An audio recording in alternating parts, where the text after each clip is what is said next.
le damos la bienvenida al ex primer ministro, ex congresista, jurista Pedro Cateriano. ¿Cómo está, Pedro? Gracias por estar con nosotros. Bueno, si hacemos la prueba ácida, Pedro, nosotros hemos hablado en varias ocasiones, no solamente sobre lo que era la precipitación, la degradación de las formas políticas en el Perú en los últimos 2 años, adicionalmente también, y de la responsabilidad que en ese caso le cupía Fuerza Popular, ¿no?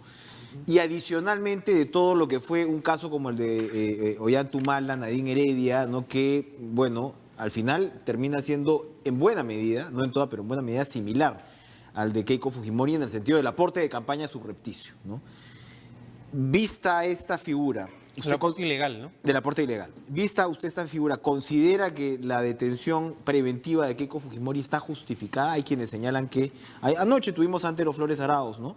Él está, por ejemplo, entre los que se cuentan que es un exceso una detención preventiva como esta de 3 años. ¿Qué opina? Podríamos decir que podría ser un exceso el plazo de la detención, pero creo que hay elementos de juicio sólidos en este caso que justifican la detención preventiva. En el caso de la obstrucción a la acción de la justicia, creo que hay más que evidencias, hay pruebas del accionar casi delictivo con el propósito de evitar la acción de la justicia, repito. No es una estrategia de defensa, eso va más allá de una estrategia de defensa. Y además hay elementos como los testimonios de gente del núcleo duro de Fuerza Popular. Creo que esos testimonios han servido no solo para persuadir al juez Concepción Carguancho, sino a convencerlo.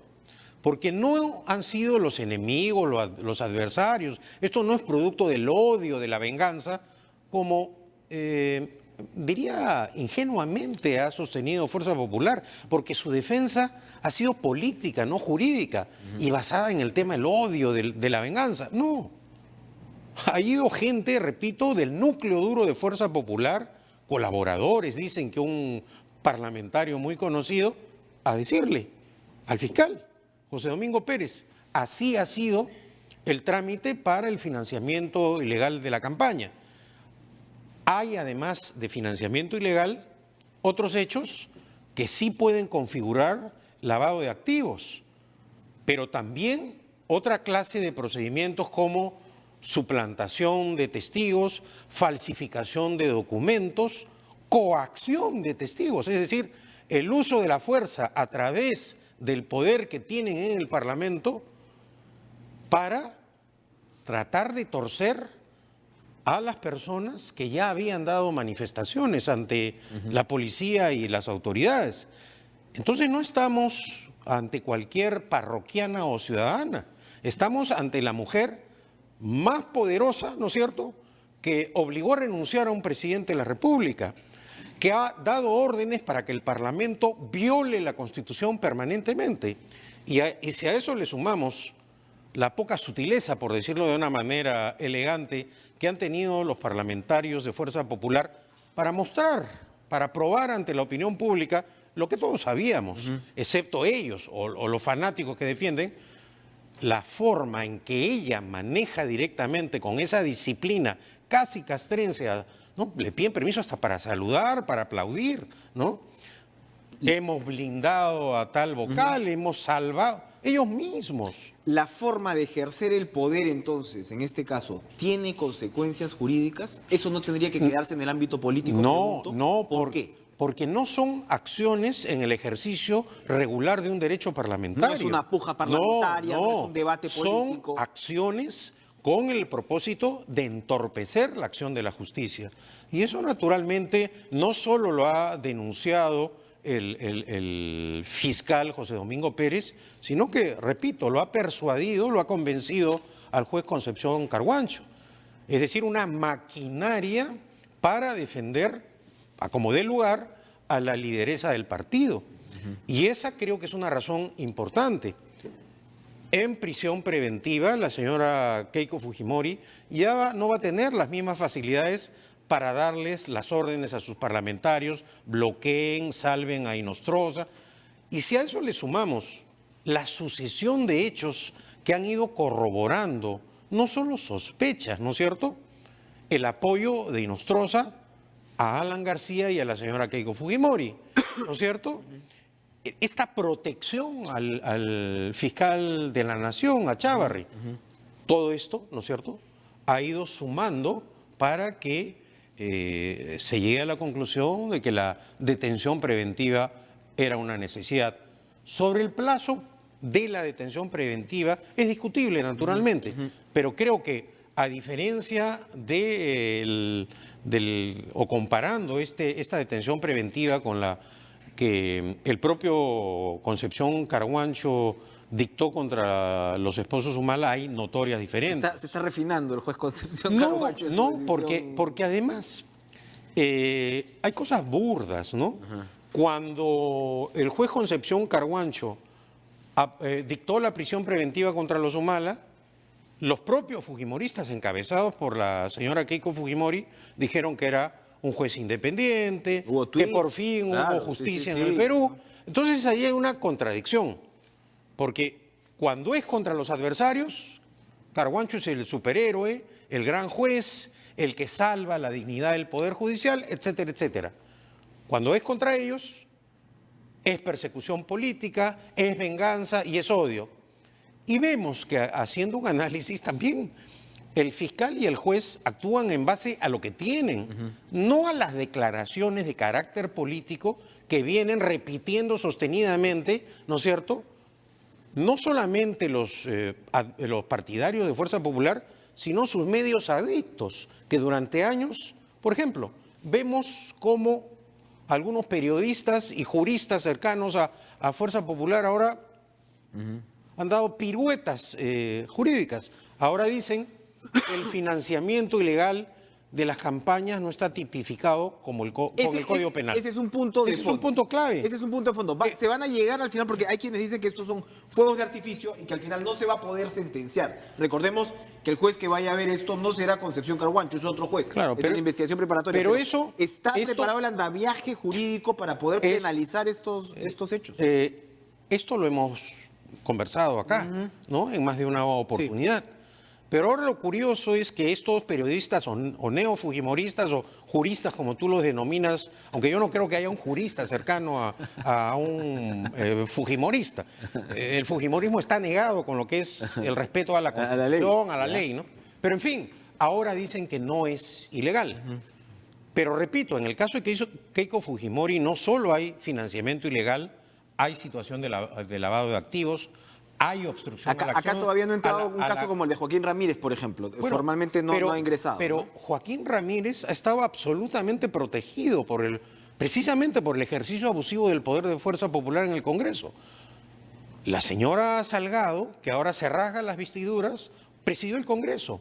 Y durante su gestión, a pesar del escándalo nacional, no se investigó a Joaquín Ramírez.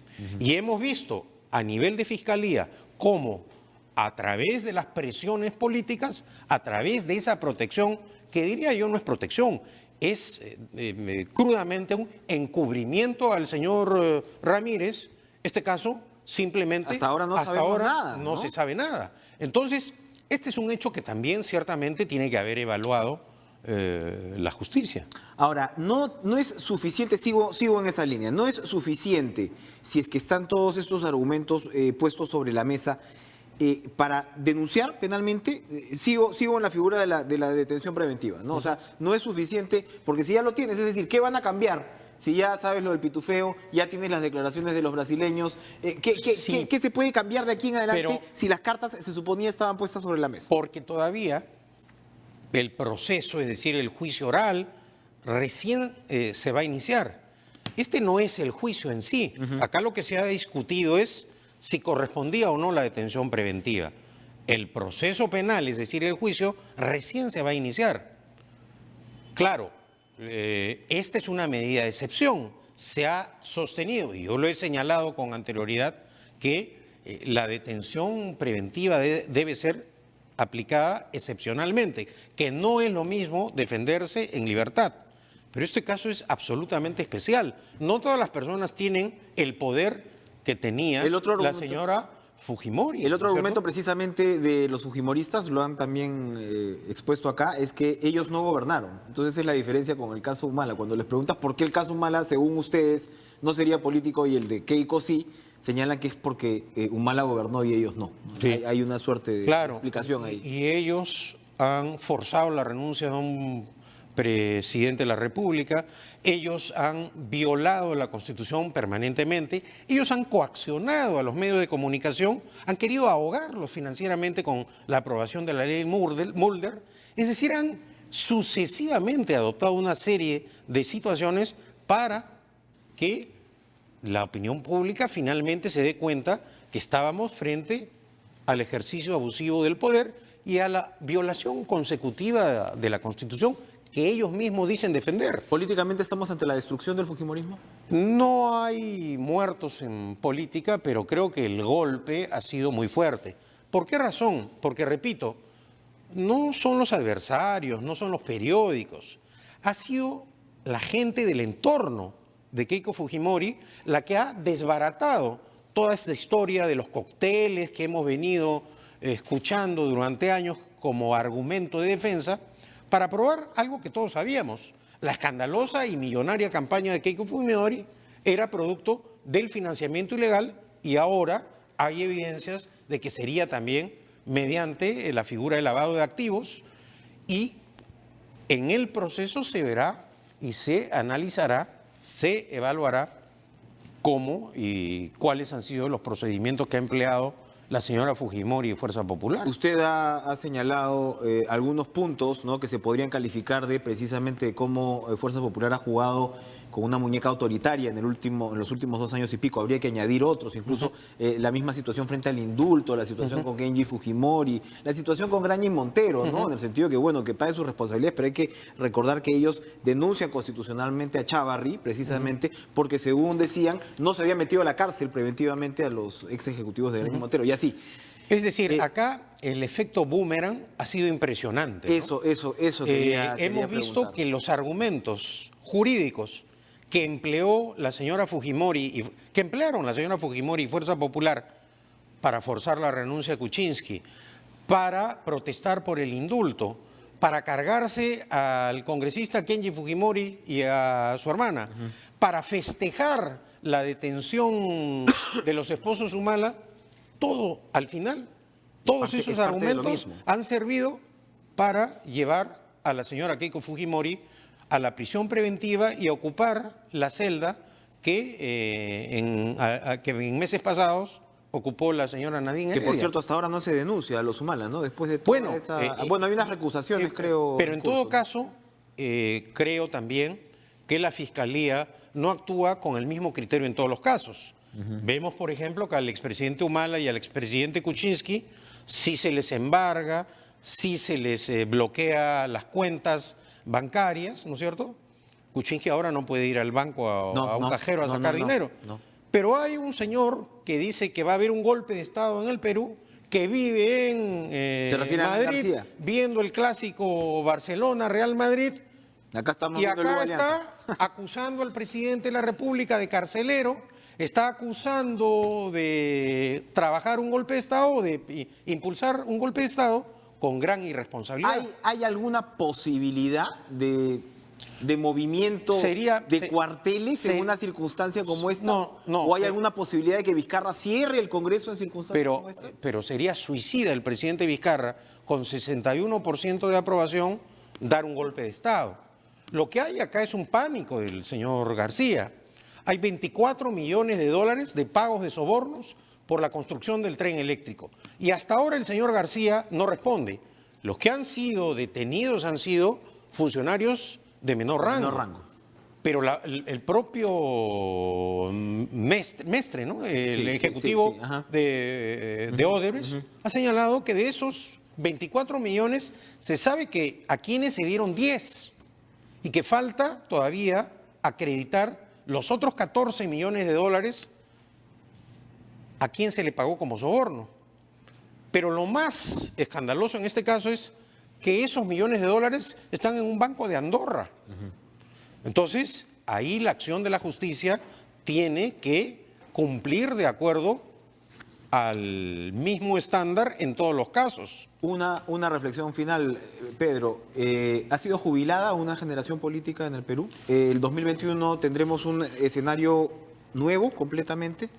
No lo sé y creo que va a ser también en ese aspecto fundamental el referéndum, porque no hay que olvidar que una de las preguntas precisamente del referéndum está referida a la aprobación o no de la reelección parlamentaria, en la cual, de aprobarse esa pregunta, ¿no es cierto?, cancelaría en sus posibilidades para ocupar cargos parlamentarios a congresistas que hoy día se vienen desempeñando. ¿Usted va a votar por la prohibición de la reelección parlamentaria? Yo lo que creo es lo siguiente. ¿Le apena que la bicameralidad se esté perdiendo? Yo creo que la trampa tráfago impulsada por el fujiaprismo no debe triunfar.